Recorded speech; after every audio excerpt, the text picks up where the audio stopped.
TXRX systems receive multicouplers are used in land mobile radio to enhance the receive characteristics of base station and repeater sites and to give portables, mobiles, and handhelds better range and capabilities. Section 1 of Receive Sensitivity Improvement products included TTA systems and covered both the tower-mounted unit and the control decks. Section 2 will look more closely at the control decks alone and at standalone decks not used with tower-mounted amplifiers. TXRX Systems has a long history with receive multicouplers and other RF site equipment and offers some of the most advanced and reliable components available. This training module will cover the basics of receive site systems, focusing on receive multicouplers. More detailed information will be included in the next sections. This section will cover receive enhancement products as standalone units. The topics included are listed in the index for quick reference. Land mobile radio receive networks are challenged by many factors. But regardless of how much power a transmitter can put out, signals not received and not heard are worthless. A receive multicoupler works by making LMR channels stable and consistent for receive systems. A receive multicoupler is a unit that is mounted in the equipment rack in the equipment shelter at a site. A receive multicoupler system offers multiple outputs and amplification to overcome splitter or coupler loss in a receive system. It is used to amplify and filter incoming signals to guarantee the best receiver sensitivity that a radio system can offer. The selection of a receive multicoupler is based on several factors, and the first consideration will be the frequency range of the system. In receive systems, a receive multicoupler protects sensitivity by adding enough gain to overcome coupler and splitter losses, but be careful of too much gain. The first step in deciding the use of a receive multicoupler system is gathering information about the system. What is the frequency range of the system? How many receive ports are needed for the system? Be careful to consider any gains there may be in the distribution system, as well as losses. System planning is the most difficult part of the design and implementation process. Gathering all the information needed ahead of time helps eliminate delays and restarts, reconfiguration, and multiple design efforts. At TXRX Systems, we take a very methodical approach to system planning. One of the first considerations is the frequency range of the system. 7, 8, and 900 MHz systems typically use tower top units along with receive multicouplers. TTAs in these frequency bands are used due to the way the bands are laid out and to help provide filtering of the signals before they come into the receivers, limiting the number of carriers coming into the system and protecting sensitivity. The frequencies licensed for VHF and UHF systems do not have enough separation between transmit and receive channels for easy reception, requiring significant filtering. TTAs are not normally used in VHF and UHF systems as the filters would make them too large and heavy on the tower. Receive multicouplers are used if needed. The typical rule of thumb in 7, 8, and 900 MHz systems is that if line loss between the antenna and the receiver is 1.5 dB or greater, a TTA or receive multicoupler system should be used to protect system sensitivity. However, this is not necessarily the case in VHF and UHF systems. Overcoming splitter or coupler loss in VHF and UHF systems is the primary use for RMCs in these ranges. The diagram shown here is a windowed receive multicoupler design.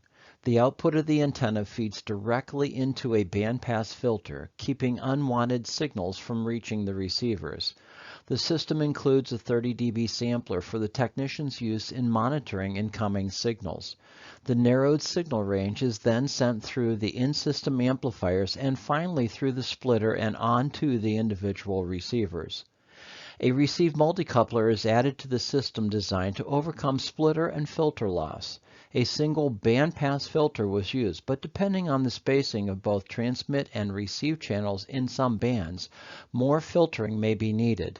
TXRX Systems has worked in all frequency ranges since the company was founded in 1976 and creates custom solutions for the most complex radio environment. TXRX produces receive multicoupler systems for all frequency ranges with models available for each range. Windowed receive systems can be further narrowed into smaller frequency ranges using the filters available as options. All system designs should be approached looking at all signals coming into the receiver front ends. Receive multicouplers can be overdriven just as the site receivers may be driven into descents or noise production with extremely strong incoming signals. Be careful and know what is within the range of the system, what is near or on site, and what power levels are coming into the receive system. The primary purpose of a standalone receive multicoupler is to offer multiple output ports and enough amplification on board to overcome the additional loss. The amount of loss will vary depending on the number of channels output, generally in multiples of 8 ports. With more ports and more loss, more amplifier gain is added to offset the loss. In these systems, the transmission line loss along with the filter loss impacts sensitivity, while splitter loss impacts the amount of gain needed. TXRX Systems offers standalone receive multicoupler decks for all frequency ranges, VHF, UHF, and 7, 8, or 900 MHz. Model number 42-36C-05 covers the VHF frequency range of 135 to 175 MHz. The 42-57D-05 is used for UHF applications and works in the frequency range of 380 to 512 MHz. The 42-83J-05 is manufactured for 700, 800, and 900 MHz systems in the frequency range of 794 to 902 MHz. This series of receive sensitivity improvement products are set up as windowed receive enhancement systems, meaning that each unit operates with a bandpass filter at the input, limiting incoming signals to the desired passband and protecting sensitivity. All models offer similar specifications across all ranges. TXRX Systems offers receive multicoupler decks covering all frequency ranges. TXRX uses quadrature-coupled low-noise amplifiers, giving the system multiple levels of redundancy and guarding against failure. The RMCs come with an 8-port coupler and slightly different gain based on the frequency range. 15 dB of gain is the standard configuration in VHF systems, 15 and 12 dB depending on the number of ports in UHF, and 18 and 15 dB gain depending on the number of ports in 7, 8, and 900 MHz systems. All are gain adjustable in 1 dB increments, allowing fine adjustment of incoming signals. The RMCs can be expanded to provide additional output ports by installing optional expansion kits. Additional filtering is available in the form of narrowing filters or pre-selectors, covering several different bandwidths, tunable to fit the needs of your system. As with many of the TXRX products, the units are equipped with an isolated test port on the front panel to allow the technician to assess incoming signals for high-level carriers, elevated noise, interference, or other issues in the received signal before it hits the receiver front end. The deck has built-in monitoring of amplifier current draw to assess amplifier health. Alarms are output through Form C relay closure at the rear of the deck, easily integrated into external alarm and monitoring systems. TXRX Systems produces equipment for all frequency ranges or bands. Historically, VHF channels were authorized in the U.S. before a band plan designed with transmit and receive separation was put into effect. In VHF, transmits and receives are interleaved, often with transmits and receives next to each other or adjacent. When land mobile radio was first being developed, this was not a problem, as most systems used a very limited number of channels. As radio usage grew and systems expanded using more channels, issues began to appear, including noise, interference, intermodulation, and sideband noise, all the problems associated with close spacing, crowding, and interleaving. When the move to UHF frequency started, there was an effort to separate transmit and receive frequencies into 5 MHz subbands, but even this did not allow enough separation to protect receive channels. Often, the only way to protect receive channels in this crowded spectrum is to look at each channel separately and give it the protection needed. Because of this, the windowed receive multicoupler previously discussed may not work. It is built around a single bandpass or windowed filter being used, passing all the receive channels at the same time. In these ranges, a window filter would pass transmit channels with the receive channels, totally desensitizing the receivers. In VHF and somewhat in UHF systems, the interleaving of transmit and receive channels requires a different approach, a channelized approach. In the upper band, 7, 8, and 900 MHz transmit and receive channels are grouped into subbands with enough separation to allow the use of windowed receive multicouplers. The channelized approach was developed to allow each channel to be considered separately, giving it the isolation needed to protect receiver sensitivity. This slide perfectly illustrates the use of a channelized approach to receive multicoupling. Sometimes, due to the frequency plan, much more filtering is required to protect receive frequencies, such as the combiner and receive multicoupler in the picture on this slide. One receive channel in the system has 11 cavities in the rack to protect it. 2 channelized receive multicouplers were added in the system to preserve sensitivity. The receive filtering was made up of 33 cavities, while the transmit combiner had a total of 17. Because the transmit and receive frequencies were interleaved, the filtering requirement grew significantly. The diagram and picture on this slide show the complexity of this extremely large combiner-receive multicoupler. The combiner and receive multicoupler were for a statewide system in VHF with close spacing, with a couple of receive channels interleaved between close-spaced transmit channels. The receivers had to be protected from the transmits, and the transmits had to be protected from each other to keep intermod down. Due to the number of cavities, connectors, and cables involved, amplification was needed in the design to protect receiver sensitivity.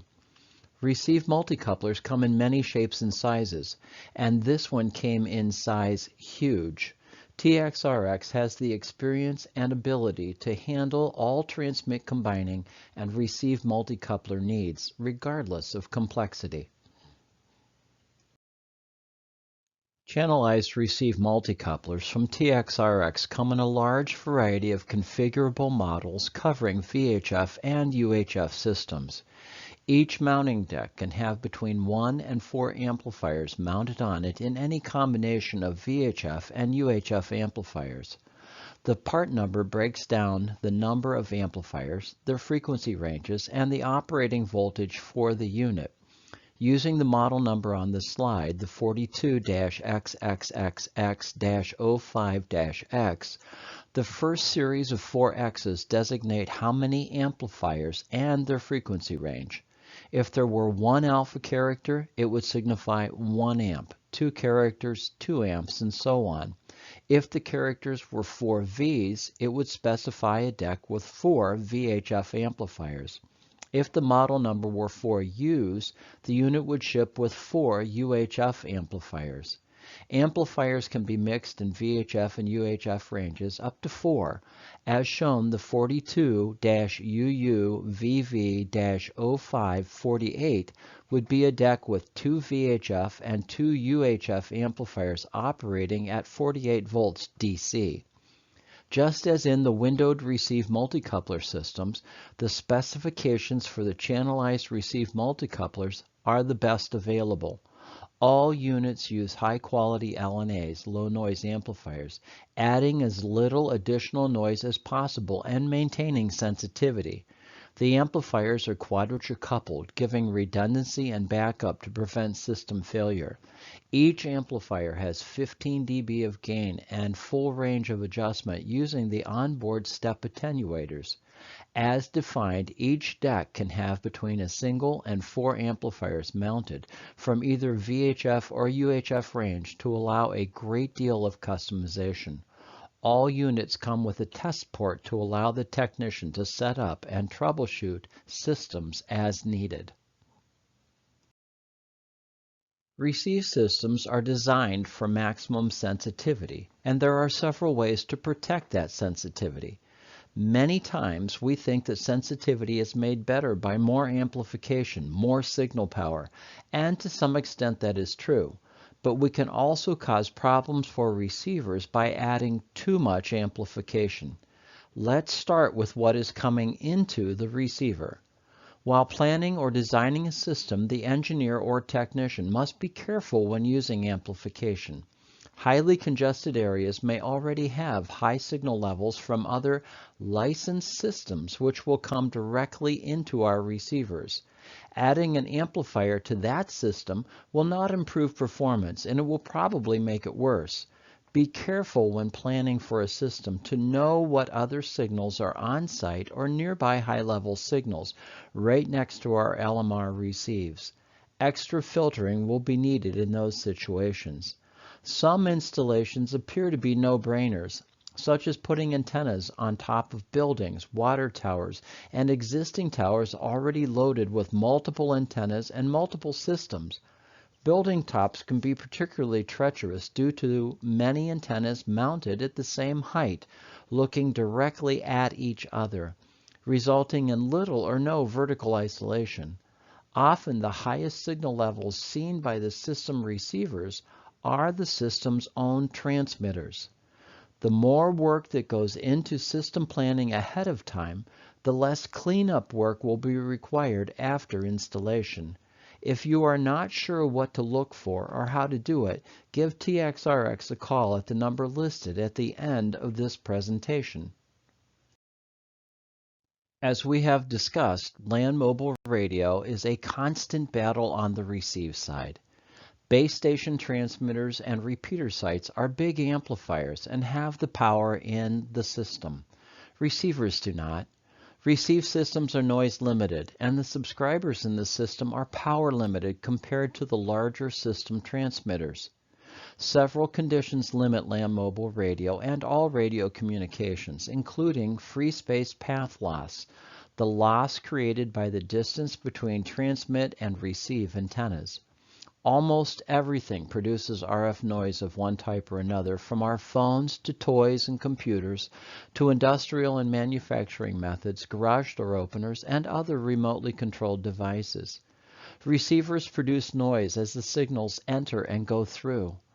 Any reduction in signal relative to the noise is the same as an increase in noise, resulting in reduced system sensitivity. Keep in mind that on-channel noise cannot be filtered.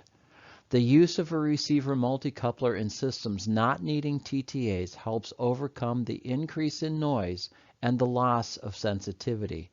RMCs from TXRX systems are an important part of your system. Thank you for being part of this training module, for inquiring about TXRX systems and services, and for being part of our technical community. This section was intended as a further introduction to receive sensitivity improvement products and how they are used in land mobile radio systems. More training modules are available in support of this and other topics specific to products manufactured by TXRX systems. The material is available in short versions and in longer half-day, full-day, and two-day classes. Visit our website at txrx.com for more information. Titles and topics are being added often, so please come back to see what is available. Classes are available at TXRX Systems, 8625 Industrial Parkway, Angola, New York. Or if your group or shop is large enough, we will bring the training to you.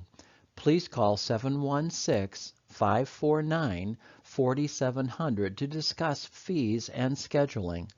Again, thank you for being part of this presentation, and we do invite you back.